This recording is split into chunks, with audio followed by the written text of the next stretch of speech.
myself, Coordinator Lanka, Gajwaka Facility, Special Educator, Pinnacle Blooms Network. My kid name Hemans. తన యొక్క ఎవ్రీడీ score 181 to 182, అంటే 1% ఇది అనేది పెరగడం జరిగింది. వీళ్ళు ఓటీ బీటీ స్పీచ్ తీసుకోకుండా నా దగ్గరికి జాయిన్ చేయడం జరిగింది. కానీ వీళ్ళు హోమ్ టౌన్కి వెళ్ళడం వల్ల ఈ ఎబిలిటీ స్కోర్ అనేది చాలా తక్కువగా ఫ్యూ డేస్ తీసుకోవడం జరిగింది.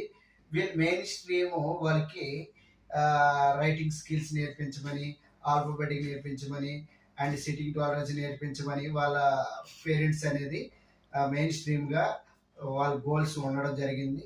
కానీ వాళ్ళ హోమ్ టౌన్కి వెళ్ళిపోవడం వల్ల మనకి ఈ కిడ్కి కొంచెం ఎబిలిటీ స్కోర్ అనేది తక్కువగా పెరగడం జరిగింది. రియల్ వరల్డ్ ఎవిడెన్స్కి పార్టిసిపేట్ చేసినందుకు ధన్యవాదాలు. Thank you very much.